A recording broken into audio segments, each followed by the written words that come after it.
and I'm way better now. But if I stop practicing and if I just like go back to what it used to be, those old habits come back so immediately. fast. Well, I Yeah. said it in the podcast before. I went from the by far shooting better than I've ever shot. Like I was for like a year, 2 years, like I was money. Like I just shot well, and then it just was like overnight. I got Hmm. shooting and I could not get my pin to go onto where I was aiming. I have to hold it above always. And it just my stupid brain won't, get it to Yep. go down. I've been shooting in my Yep. garage at like 3 yards, 2 yards. Everybody, welcome to another episode of the Fair Chase podcast. Before we start this episode, we're going to again take a little time to thank a little bit of the people who help make this show possible. First up is 2O Gear. It's a new brand that we just started partnering with. They make awesome high-end technical hunting clothes, camo. And so they're based in Michigan, Yep. and new company. We've tested them for months. I tested them in the whitetail season last year. Great merino base layers. Yep, great awesome merino shells. base. Yeah, Awesome new pattern. A great system for going out west, but we'll use it a ton in the whitetail woods too. So really excited to work with them. 20gear.com. Go check them out. Next up is Worldwide Trophy Adventures. It's an awesome, basically, connection to outfitters all over the world. So as a lot of people know, good hunting ground is really hard to come by. And oftentimes the best way to ensure that you're going to get in a good spot, or maybe you need to legally have a guide, is to go through an outfitter. Mm-hmm. And so, as you might know if you've heard us before, we've had good experiences and bad experiences with outfitters. Which means, in order to ensure you're going to have a good experience, you have to do a ton of research, you have to talk to people, it's just a lot of messing around. Worldwide Trophy Adventures, or WTA, does a lot of this work for you at no charge. So by booking your trip through WTA, you can rest assured that you'll be in a good location with a reputable outfitter that they've certified and endorsed. If you're looking to book a trip of a lifetime like I am, just headed to a moose hunt here through WTA, you're going to want to check them out. Go give them a call. Actually, I have the number right here. It's 1-800-346-8747, or check out their website at worldwidetrophyadventures.com. All right, so we love Trophy Line. They offer more than just saddles. Believe it or not, they have their own climbing sticks. They've got platforms. They've got a ton of extra Packs. gear. They've got packs. They've got everything. Knee pads. Everything that you're going to need to be a saddle hunter, they have it. So if you want to start saddle hunting this year and get into the game like everyone else and really love hunting even more, go to Trophy Line, check it out, use the code TFC10 to save yourself 10% on that purchase. We're big bow hunters. Sights, quivers, stabilizers, those kind of things are really important if you're going to have a deadly setup. And so we've tried a lot of different companies in the industry, and we've kind of figured out that we really like Redline gear the best. So we are shooting their torch sights this year. It's a really cool site. There's a lot of good micro adjustments you can make. You can customize a lot of the stuff on there. Really make it your own. The chargeable USB rechargeable light is really sweet. Cool. And so we're huge fans of their stuff. We use them all the time. It's worth going to check them out. Check out Redline. Use the promo code TFC10 for 10% off your purchase, and let us know what you think. We love them. Welcome to another episode of the Fair Chase podcast. I'm excited that you're joining us into the 2024 year. Happy that you followed us this long. And if this is your first time listening to us, I'm James. I'm generally the host of the podcast. I'll bring the other guys, Joe and Jared, on at times during certain times as well. But they can be wild cards. I don't know that Jared knows even how to read, so to have him on, can introduce some chaos. And I'm allowed to say that because he's not here to say anything about it. I think Joe can read, but I'm not sure about Jared, and I've known him for a long time. So with all that being said, thank you for joining us for another episode, another year, another season of this. We're in the process of working out some new podcast stuff. We're working on some new bigger projects that we have kept fairly close to the vest. I don't know if that will be coming out soon, but know that it is. We're working on some more films for this year, so lots of cool stuff, and glad to have you here today. Given all the things we're working on, we've been doing this for so long, I thought I would kind of rewind a little bit and bring a guest on. And you know, prior to hitting record, we were trying to figure out when we talked last, officially on a recorded setting, but had to have been like 2016, 2015, right when we were new. So before we get into that, you know, Jordan, welcome, and feel free to introduce yourself. Yeah, thanks for having me. Yeah, it's been a while. It's good to catch up, but there's been some time that's passed and a lot that's changed. Yeah, I'm one of the owners of Captured Creative, media production company, as well as creative director and co-owner of Dialed Archery. Yeah, and if you don't know, Dialed Archery is you'll see him in photos and stuff. They have that big circle in their, you know, in the site, and it's just very unique and very crisp looking. You know, it's the Void. Is that what it's called? Yep. Yeah, the Void. It's cool, cool stuff. And yeah, like when we had last talked, you were doing the Captured Creative thing. I think you were fairly new to that as well, right? Yeah, That was new. yeah. We've been Captured started in 2013, but it wasn't full time for us until 2016. So yeah, I think we were just fresh on, you know, quitting the day jobs and jumping in full time with Captured the last time we talked. So What was your day job before that? I was a graphic designer at an agency. Yeah. Yep, and then Taylor Coleman, co-owner of Captured and Dialed, he was in sales, so it was kind of a good All good little pairing. Yeah, you need a sales guy. You need somebody that's artistic, and that's a pretty sweet thing. So you guys were fairly new then, and for everybody listening, what is Captured Creative? Yeah, we're kind of a full service production agency. We do everything from, you know, video projects to graphic design. Do a lot with kind of marketing consultation and that sort of thing with our partners as well.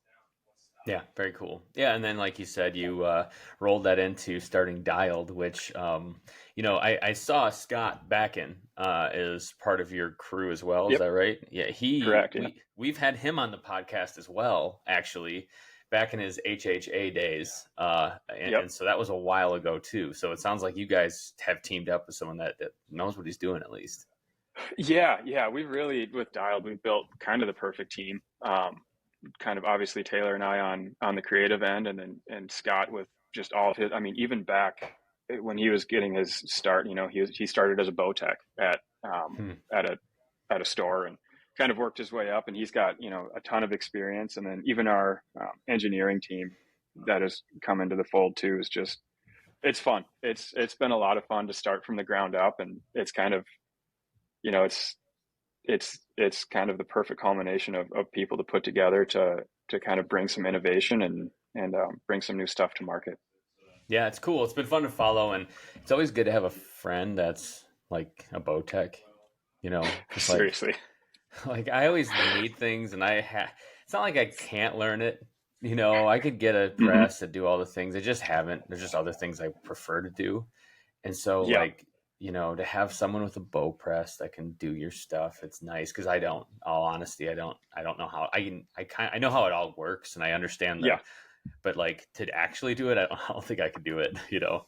Yeah, that's exactly my thought. We've got Scott and then Johnny who works with us here. That they come from a bow tech background, and it's like, yeah, I don't even.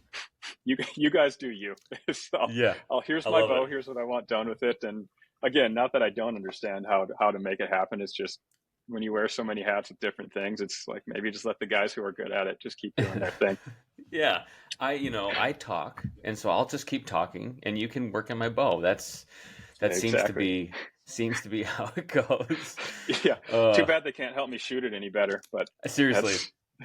Well, I'm still working. At some point I need a coach. I like a true archery coach. You know, we've talked online with Joel Turner and guys like that, but I have kind of gotten on top of my target panic issue, and I'm able to even say the phrase target panic pretty freely and not have to worry about later what would happen just because I acknowledged it.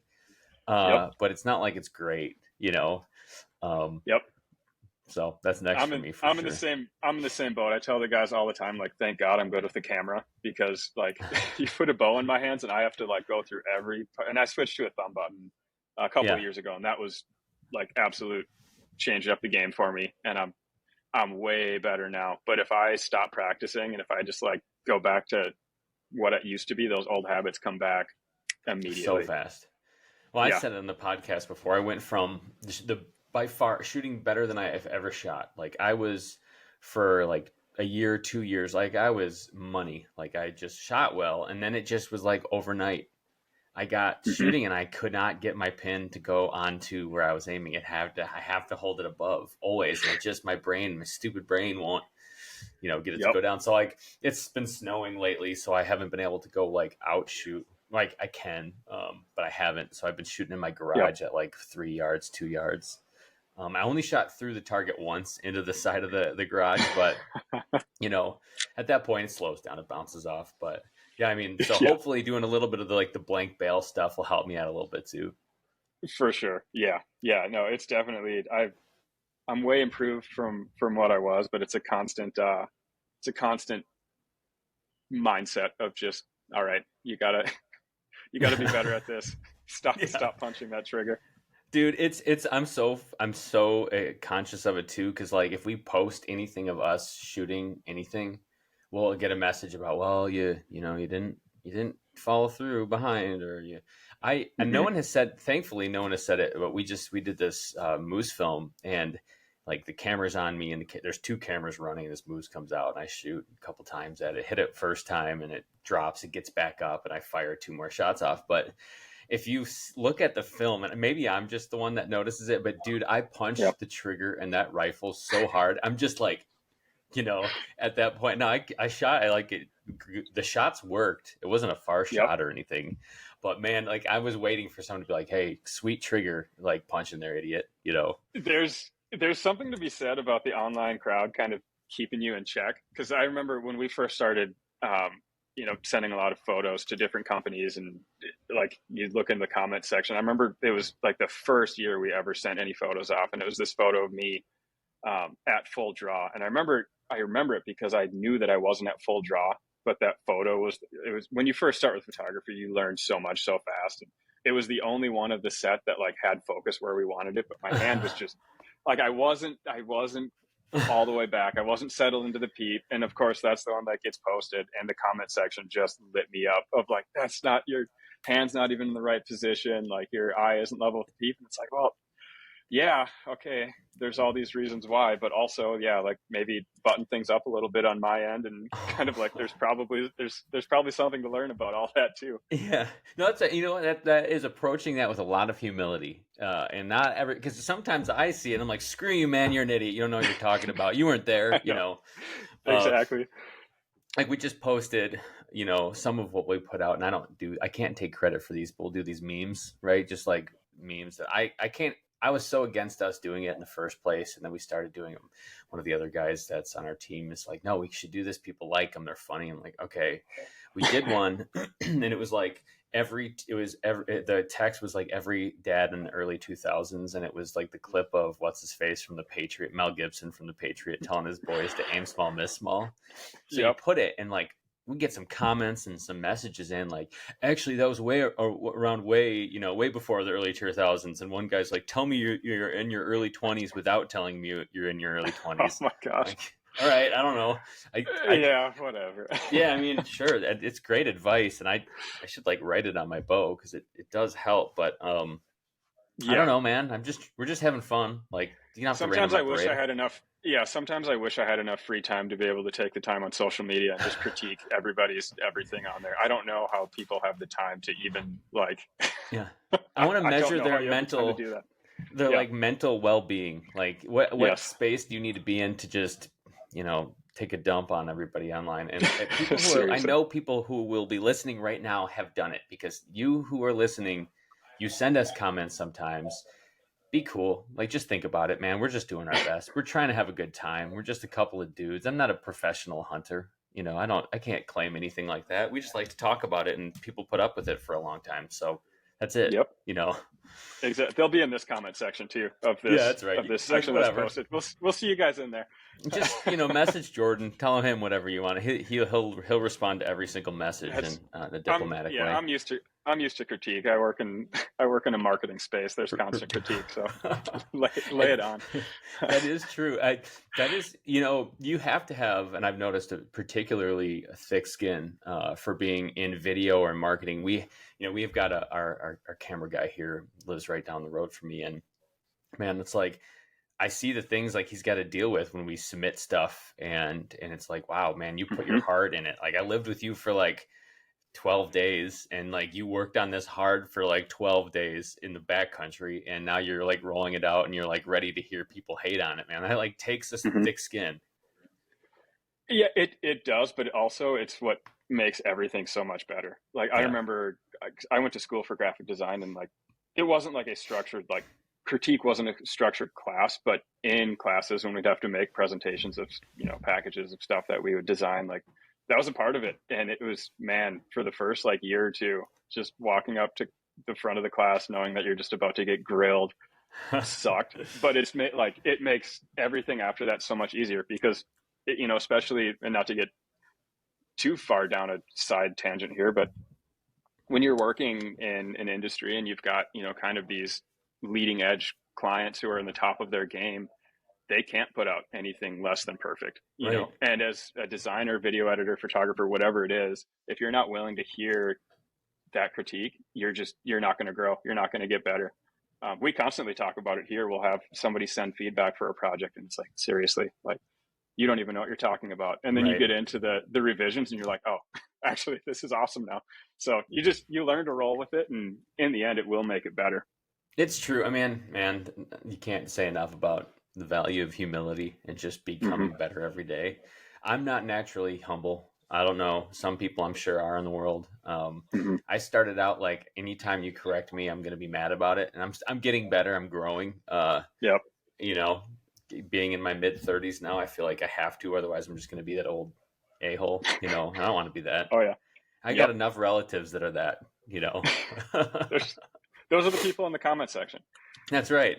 That's right. So no, I do love it. I do love it's sometimes, and for my day job, we were talking ahead of time here. I'm in sales and my day-to-day job, and I've got a special email that I'll say or a special folder in my email I call it best emails. So anytime someone just sends me the rude email or like something just nasty, and they do all the time, Yep. and I save them, and I want to so I can look back at them every once in a while and just, I don't know why, it feels like it's good for me to see and have, Yeah. don't take it too Yep. seriously. Yep. You got to stay in check both ways. And it does For make sure. you better. For sure, it makes you better. Yeah. I mean, anybody that's been married for any amount of time, you'll get feedback from maybe your wife on occasion that you don't always love. Maybe. Mm-hmm. I rarely do, obviously, but I know some other people probably might from their wives. But no, it's cool. All right, we're going to take a pause here real quick and just thank a few more guys and companies that help make this show possible. First up is Vortex. We can't say it enough. We love their glass. We love their binoculars, spotting scopes, rangefinders, their apparel. James is rocking a nice little hoodie here. They make awesome stuff. And if you guys are looking to make a purchase at Vortex, go over to their website and use the code TFC20 to save yourself 20% on the next purchase. That's a big, good discount. Use it. Head over there and get something. A bow makes a man. Does and, it? Yeah, that's what I was told. And we're big fans of Prime Bows. Shooting it for years, Michigan-based company. We're shooting their latest Revix series of bows. Mine's that 36 long boy. I'll generally take a few shots right back here and just. Yeah, we're huge fans. Smooth, great balance. They're just go check them out. There's tons of technology. One of my favorite things that they have is their grip. Space age technology keeps your hand warm even when it's cold. Highly recommend. Go check out Prime Archery. Finally, Lathrop and Sons boots. Your feet kill animals. Like the more you walk, the more chances you have at getting that big buck, that big elk, moose, whatever it is. Lathrop and Sons have been kind of our go-to boot of choice for a while now. We've put in a lot of miles, taken them all over the place. There's no leaking. It's comfortable. Stephen and James there they're like foot scientists. They're geniuses. I got messed up feet, and they basically will, you take an imprint of your foot. They'll look at it, look at your arch, how wide it is, how narrow, how long, and they literally build the boot around your foot. So you're not going to a box store and picking up something that you hope is going to fit your boot. These things actually are tailor-made to your foot. So they're super comfortable. Mine, I could walk all day in them. So if you're looking to get a boot, if you're looking for a boot that's made for you and not somebody else, go check out Lathrop and Sons. So Yeah. It's show season now. Before we hopped on the call, I was like, "Hey, man, you're not traveling to St. Louis or anything?" And it doesn't sound like you're doing any of that. You're busy. Yeah, on the dialed front, we'll have a pretty loaded tax schedule this year. So Hmm. I'll probably be on the road at some point for that. But yeah, just with everything going, it's great, man. Like it's definitely in this industry, it's a good thing to be busy. Yeah. We actually on the captured front, we just made another hire in the last couple of weeks here, and it's already like, man, we're still swamped, which is a great thing.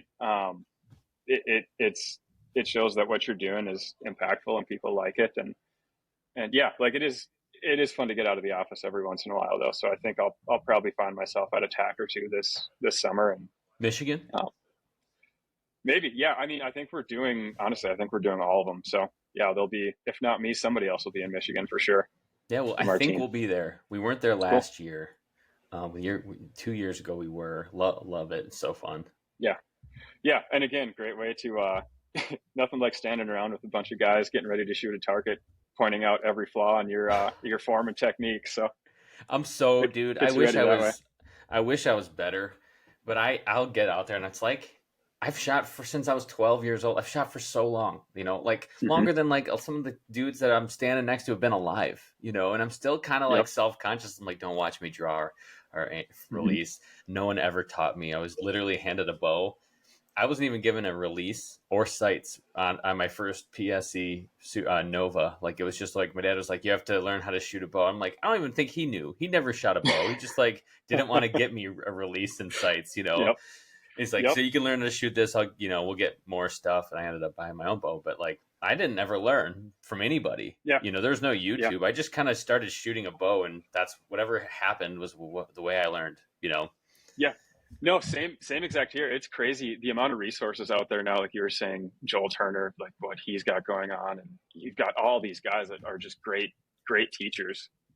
There wasn't any of that when I was growing up. It was like my dad and throwing a North American Whitetail DVD and like Yeah. watch how those guys are shooting. So yeah, it is awesome to see the amount of education out there now just to help guys with that, because it's the barrier of entry into archery is like, yeah, you can go buy the product, but then to actually do it, it's it's hard. It's a tough thing that requires a lot of discipline, and there's also a lot of nuance in a lot of the stuff too that's tough to kind of sift through Yeah. sometimes. So Well, and unless you you'll have that, find, yeah. yeah, unless you got that guy, but you'll find some helpful people out in the world, and we've certainly found them. But a Hmm. lot of times you'll go to your average shop, and like they're not the warmest people in the archery shop always. They kind of look at you like you kind of, for some reason, it's like, am I bothering you that I'm coming into the store? Like they're not always like, hey, come on in, and you're new. Yeah. Let me show you. Yep. And so it can be Well, daunting, but yeah. like you said, yeah, Yeah, even if they are opening to like get into a whole new sport, and just like walk into a shop is like daunting for yeah, sure. So yeah, yeah, I think I am more humble that way when it comes to actually shooting, because I know that I probably shoot more than a lot of guys just because of the awesome position I find myself in. But I I treat it like I'm the worst shooter in the room every same, single time I shoot somewhere. I just don't want that extra pressure, extra yeah. pressure, and extra set of eyeballs watching me.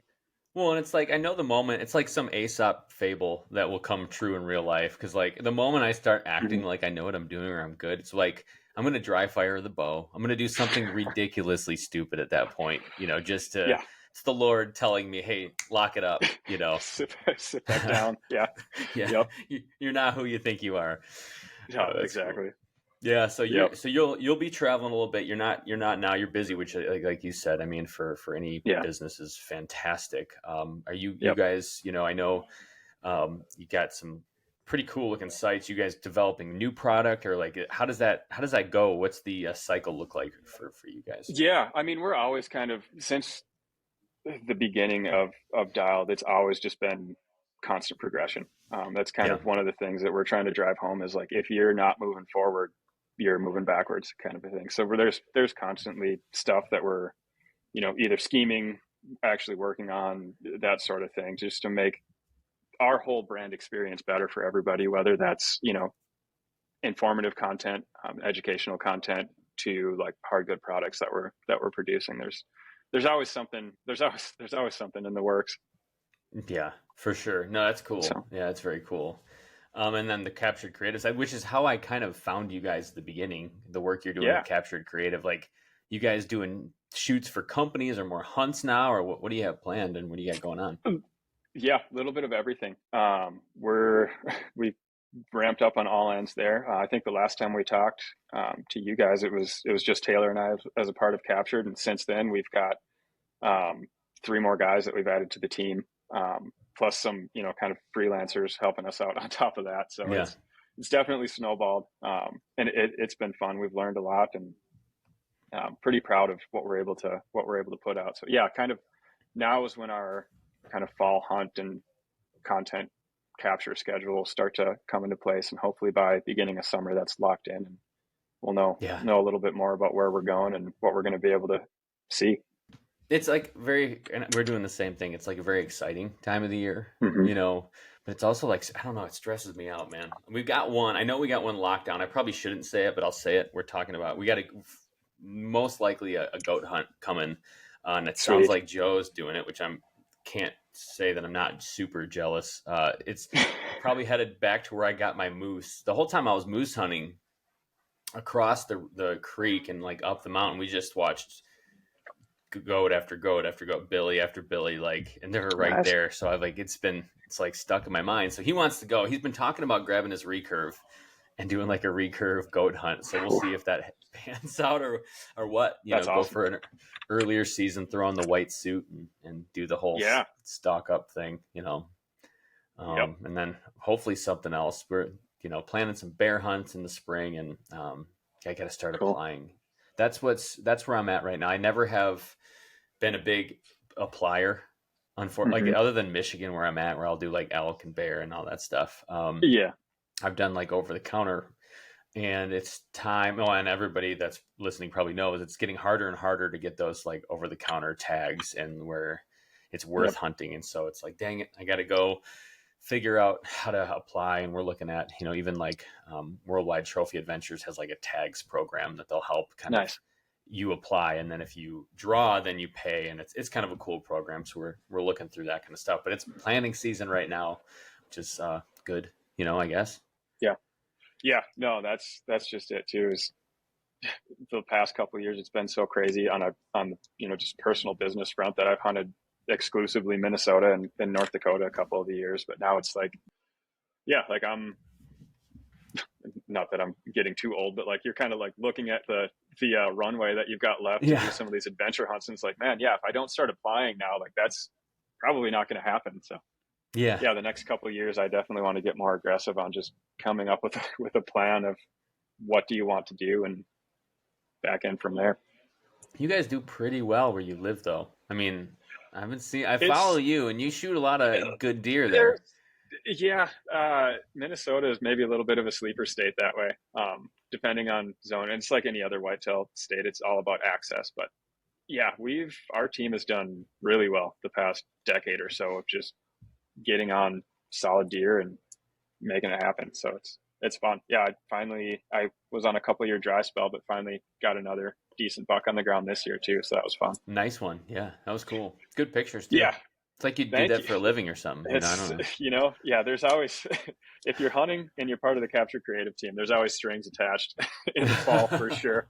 If something hits the dirt, you better get the camera out ASAP. So you guys do a lot of running around because of that? Like, somebody shot something.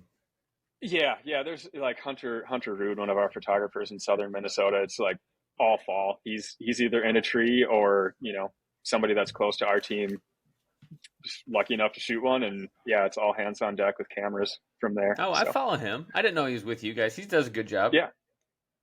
Hunter's he's awesome. He's got a great eye, and just like he's a great woodsman as well, which is another thing that I like. It's just natural to him. It's not natural to me at all. I really have to work hard to figure stuff out. Yeah, he's an awesome guy to have on our team for sure. Hard to beat a compliment like he's a great woodsman like that. I mean, for a man, that's about as good as it gets. that's the big, Hunter, if you're listening, it's not going to get any better than that. So put that in a plaque or something. He's got really big muscles. That's a good one. You know, he's tall. Great That's hair. pretty cool. Great hair. Yeah. We Yeah. say that about Jared all the time. Man, I really dumping on Jared today. Sorry, man. He won't listen to this. He won't go this far. I don't know that he knows how to work a podcast. Anyways, yeah, so that's cool. That's very cool. A lot of stuff going on. A lot of plans right now. You guys got snow by you yet? Finally. Yeah. Yeah. Just, what is it today? Thursday. On Monday, we got our first significant snowfall. So, yeah, it was a weird late season. Like, usually you can kind of guarantee the last 2-3 weeks of December before our season shuts down on the 31st that they're going to be herded up around food. And it's, you know, I had a doe tag that I worked harder trying to fill this doe tag at the end of the season than I did trying to shoot a buck earlier in the season. But there was no snow, so they could browse anywhere. They weren't really hurting to find food, and they were nocturnal. So yeah, it made for a tough last couple of weeks. No, same here. I mean, we had one dusting like Halloween. Mm-hmm. We got a little snow on the ground, and actually the first is I shot my second buck here in Michigan. That's when I tagged out. So like we made the most of that little bit of snow we had, and I figured, man, you know, even late November, we usually have quite a bit of snow on the ground, and I love to do like tracking, you know, like pick up a fresh track, find a huge swath of public land and just try to shoot a doe that way. Especially with a bow, it's fun, you know, try to slow move, and it's a lot of trial and error, but it's just fun to dick around in the woods for a full day. But I didn't even get any of that this year. So no ice fishing, nothing. It's rough. I just hunted in North Dakota last week. Got a couple hunts in the last few days of the season, and there was some snow, but it was the same thing. I would have loved to walk around a little bit, sneak around, but the snow that they did have was the loudest surface known to man. I was hunting with my dad, and we were walking in on the second day, and it was just so loud that we got, I don't know, 100 yards into the woods, looked up, and 200 yards in front of us, deer were just blowing out everywhere. It's like, oh, man, that's not a great start to what you want to see at the beginning of a hunt. But yeah, it's here now. It's a week late. It's here now. We're getting like a foot this weekend. Oh, wow. Yeah. Yeah, I don't think we're quite there yet. You guys probably see a lot of lake effect around there. Yeah, like it'll go right over the lakeshore and kind of dump in. We're just in the Grand Rapids area, so it usually dumps on somewhere between Jared and I. He's a little bit farther west, so he'll sometimes get some, and I'm farther east, so sometimes it'll kind of come farther over us, which I'm not totally complaining about because I can kind of start thinking about trapping, and having some open water and some fresh snow is kind of sweet. Yeah. Not that I'm good at trapping by any means, but I'm trying to figure it out. And I've only like half committed to it at this point. I haven't like dove in, you know, and like done the whole thing, but I've got traps. I lost one to some, I think the consensus was it was an otter. I caught a beaver. Apparently I put a trap out, caught a beaver that I found a chunk of when I went back to check my trap. It was just like a chunk of flesh, you know, and it and the rest of it in my trap was gone. So I think at first I thought maybe a coyote got it, dragged it out of the water. But talking to Joe, Joe was thinking, he's like, I think probably otters got it, ate it up, and kind of everything just sunk down. So my one beaver that I've ever actually caught was gone. All I want is to make 2 pillow covers for my main room. As weird as that sounds, and then I kind of want to eat one, but pillow covers and eating it. It's basically, and once I have those covers, I don't know that I really care that much about trapping again, unless I'm trying to get rid of them for a reason, you know? Yep. Does that make me, I think that makes me a trophy hunter. Does that make me a trophy hunter? Trophy trapper? Trophy trapper. I think that's different. That's like isn't that what trapping is? Yeah. Yeah. You're after the goods of it. It's my wife's call. She wants them, not me. I like them too, but you know, whatever. No, that's cool. Yep. So you got plans for next year. Things are rolling at Dialed and Captured Creative, and you and Taylor are getting along. I mean, you've been business partners for a while, and that's an intimate relationship. You guys cool still? Yeah. Anything you need to talk about, unload, and get off your chest? He's not here. His desk is right there, so I probably shouldn't talk too long. No, it's honestly like, well, we grew up together. We graduated high school together. We were on the same little, so we've known each other for 30 years at this point. Yeah, and it's like they say, business is almost like a marriage, and man, it is like just how you communicate. Just you kind of know each other's ins and outs, and it does like it's a huge benefit for us, especially on shoots and stuff where there's kind of that unspoken communication of like, hey, you need to be here, you need to do this kind of a thing.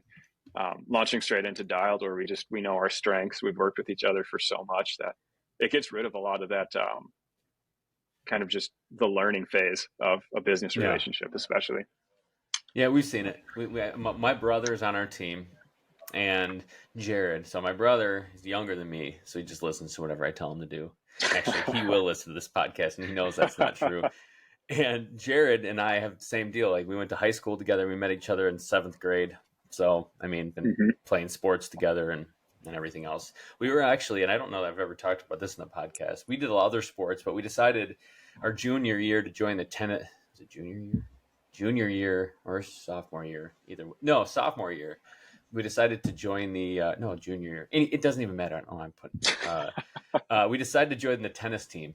We had never played tennis, and like when I went to high school, like not a lot of the athletes, you could say, played tennis, if that makes sense. Yeah. Like, so we joined, and I got like a tennis glove, and I had a tennis racket from like Walmart or Walgreens, not Walmart.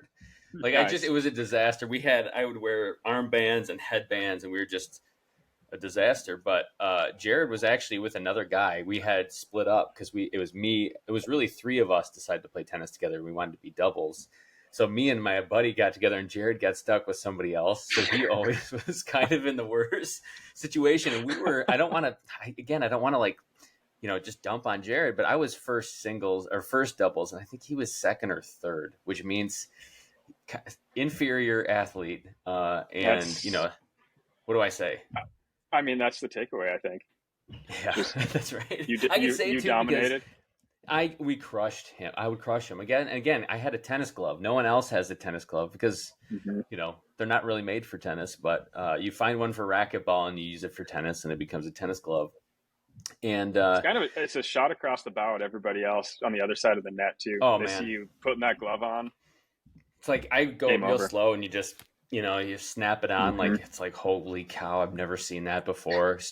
Intimidation, especially because that's where it starts. We had them play a song when they'd read out who, first doubles, and they'd kind of read it out. We had a song play for just me and my partner. And yeah, it was a new hotness. If anybody has ever heard of like early 2000s rap, we were the new hotness. And I'm looking it up right now. Hotness. What is the name of the song? It was some deep. I downloaded it illegally off of Kazaa or whatever it was back then. I don't even remember anyways. Not so we were LimeWire. That's what it was, not Kazaa. Well, I think I had both, actually. I forgot what came first, but either way, it had a weird title in all caps or something like that. And at some point in the middle of the song, you killed the family's computer, but it was worth it to get that song. Several times we had to just totally start from scratch with the computer. Totally did. Yep. Anybody that's in their mid-30s or around that vintage knows what we're talking about. It was a simpler time. Yep. Rest in peace, Dell. Rest in peace, Dell. That's right. Sacrificed you for a song and a few viruses. So, well, that's cool.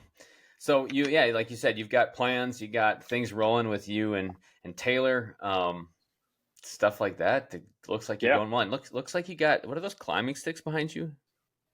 Am I seeing that's actually, I came back here from my last hunt in North Dakota and just dropped all my stuff off in the office. So it's been sitting right there since last Thursday. So dude, those are I'm with you. I got my pile of hunting clothes just on the ground, and my bow is sitting right here. And here's my 360 cam that I literally just set it down and then close the door, and no one seems to care. Well, you have an office, right? This is like an external office, or is this home? Yeah. Yeah. No, this is kind of dialed HQ, and then all the marketing and captured stuff is in this corner. We're actually we're prepping for a move next week here to a bigger facility. So all this is getting packed up and moved down the road 5 miles. Are you, when you're manufacturing, I mean, having kind Mm-hmm. of done some stuff in this area, like manufacturing is like a thing. Like, was it hard Mm-hmm. to, I mean, you're not in the hard goods, you don't have a history in it. Like, was it hard to figure that out? No, yeah. So our engineers, TJ Eads, is our design engineer, and then Kyle. Why am I blanking on Kyle's last name? I should know this. Um, Sorry, Kyle Kyle, Davidson. period. Okay, Kyle there we go. Davidson. He's also the guy behind DCA, Custom Arrows, Okay. Super Saber Vanes, all that stuff. Those guys brought a wealth of knowledge to the table when it came to getting parts made and stuff. Yeah. But yeah, that's more on Taylor and Scott. Were kind of the masterminds behind getting all that figured out. But man, where it's a lot, especially if you want to do it in the States. There's a lot of vetting. There's a lot of just stuff that you have to make sure, like, do they have the right machines? You know, is it really made in the U.S. or are they getting their stuff from overseas and saying that it's from the States? So yeah, we're pretty proud to say that we're getting it completely done. Every manufactured piece off of a dialed site is from the States, and yeah, definitely not easy, but we think it's worth it and something we're really proud of. Yeah, it's cool, and I like that you guys do like the batch releases. It's like the Mm-hmm. Montana Knife does that same kind of deal where Yeah. it's like it's exciting always. Like, what are they coming out with? What cool things, Yeah, it's fun. And that's kind of like on the creative aspect of things. It's like, yeah, like, does what your site look like really affect how you shoot? And it's like, theoretically, no. But if you're proud to have it on your bow, if you're excited about it, you're probably going to shoot more. You're going to get better because of that. So yeah, the small batch drops are fun that way, where we can kind of just, hey man, what are some ideas, and let's make this thing look super cool. And people have loved it. It's gotten really good reception from the crowd, which is cool. Yeah, it's I mean, well, and I've got a cousin who was in the Marines and was fought in the Middle East, and he would come back and we'd go hunting, and he'd talk about putting on face paint. I mean, it covers your face, but he's also like, when you put face paint on, it puts your mind, and you have a different mindset because you're looking cool and you're looking like you're ready to go, deal some death or whatever he would want to say, whatever funny thing he said. Yeah. Yeah, for sure. And I think it's, like we have a lot of, we've got like legitimate patents and protection around aspects of the site that I think are design wise are better than what else is out there. But like, look is something that we knew was going to be important too, which is why our site, a lot of the aspects and colors and small batch drops looks the way they do. Cause I think it's all connected. Function and art, I think, can be one thing. And that's something that I think has kind of gotten lost in the hunting industry as a whole. It's kind of the saying, especially on the marketing front, that the hunting industry is constantly just a decade behind mainstream. Just takes forever for everybody to catch up. And by the time they catch up, mainstream's already 10 years ahead. So we're trying to get out ahead of that curve. And how can we better serve our customers, the people who trust us for a whole experience, not just hey, here's a product, we'll see you later. So that's something we're really trying to integrate and try to put the hammer down on just a little bit more that way. We've noticed that. We've noticed a lot of companies that we've worked with, talked with, whatever. There's aspects of it, I will say in a diplomatic way, that are a little bit further behind than what I expected them, where I expected them to be. And conversations almost had to start farther back than I had initially planned with some of the people and, things we've done in the past. So it's interesting to just observe. Yeah, for sure. Yeah, it makes the brands who are putting in extra effort for their crowd stand out that much. They more. pop. You can 100%. You can tell, and I don't mean any ill will, but like, you can tell the brands who just don't care or don't think it matters so easily. I mean, you can surf through social media. You can tell the brands.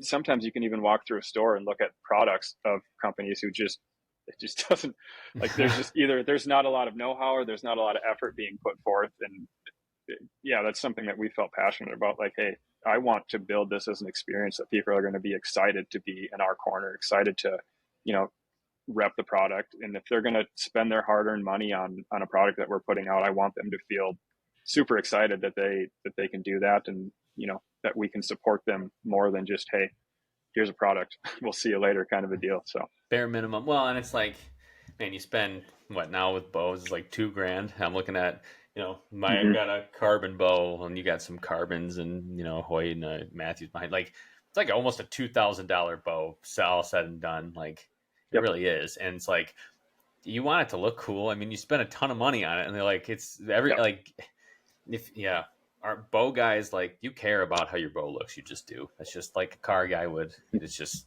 how it goes. So, like, to have lame looking stuff or stuff that's bare minimum, like, just a little bit of extra effort goes a long way. Yeah.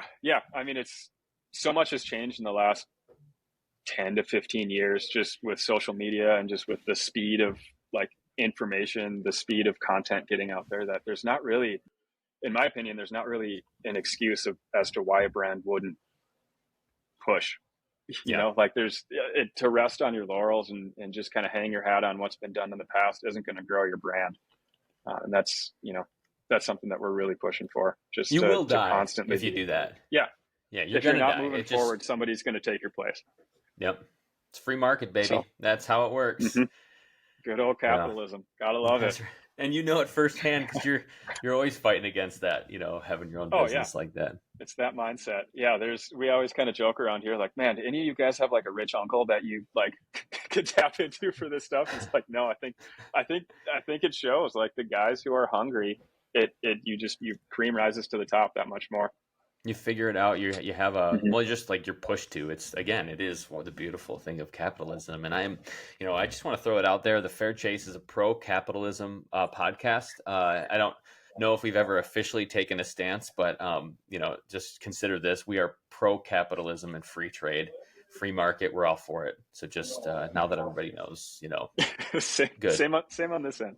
Same on this end. There we go. Oh man. Well, hey. I know you got stuff to do, so I'll let you go here. But for folks that want to check out the work you're doing at Captured and Dialed, and you personally, how can people follow along and just see what you're up to? Yeah. My Instagram is just Jordan S. Riley. That's kind of the only platform I'm on. You can find us at Captured Creative for kind of our more production work, and then Dialed Archery, dialedarchery.com has what we're doing on that end of the house. So. Cool. Make sure you follow that one, especially. There's some cool stuff coming down the pipe this year that'll be pretty fun to see. Excellent. Well, Jordan, I appreciate your time. Good to reconnect, and looking forward to seeing what you guys are up to.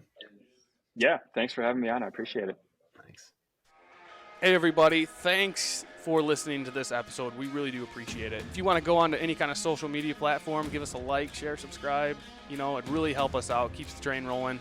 And if you guys really like what you're listening here, give us a 5-star. Either way, even if you don't like it. Even if you don't like review. it, 5 stars. That'd Helps everyone out. We'll see you out there.